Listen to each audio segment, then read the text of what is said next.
यवतमाळ जिल्ह्यातील दिग्रस इथं मुस्लिम गवळी समाजातर्फे आयोजित सामूहिक निकाह सोहळ्यात 27 जोडप्यांचा विवाह उत्साहात संपन्न झाला। दिग्रस इथं गेल्या अनेक वर्षांपासून मुस्लिम गवळी बिरादरीतर्फे सामूहिक विवाह मेळाव्याचे आयोजन करण्यात येते। यंदा 23व्या मेळाव्यात 28 जोडप्यांचा निकाह सकाळी 10 वाजता हजारो सर्वधर्मीय आणि सर्वपक्षीय बांधवांच्या उपस्थितीत पार पडला। या मेळाव्याचे विशेष वैशिष्ट्य म्हणजे हुंडा, बँडबाजा आणि दिखाऊपणाला पूर्णपणे फाटा देण्यात आला। साधेपणा आणि शिस्तबद्धतेतून विवाह सोहळा पार पडत समाजासमोर आदर्श निर्माण करण्यात आला। निकाहाची धार्मिक कार्यवाही विविध मौलाना आणि हाफिज यांच्या उपस्थितीत पार पडली।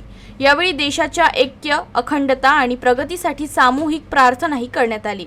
कार्यक्रमाला विविध राजकीय सामाजिक क्षेत्रातील मान्यवरांसह हजारों नागरिक उपस्थित होते। जमाई शादियों का प्रोग्राम हुआ है। इसकी एक विशेष बात है कि किसी गवर्नमेंट के निधि से या कोई मदद के बगैर खुद दूल्हा दुल्हन अपने पैसों से ये इंतजाम करते हैं और इसमें गरीब भी हिस्सा लेते हैं और अमीर भी। गौली बिरादरी का कोई करोड़पति भी इंसान होगा तो उसकी शादी इसी मेळावे में होती है। आज मुस्लिम गवळी बिरादरीतर्फे हा जो भव्य मेळाव्याचा लग्न मेळाव्याचं आयोजन करण्यात आलेलं आहे। मागील 25 वर्षापासून समाजातले धुरीण मंडळी या मेळाव्याचं आयोजन करतात आणि एक फार चांगली प्रथा या समाजानं या मेळाव्याच्या निमित्ताने समाजात अवलंबलेली आहे।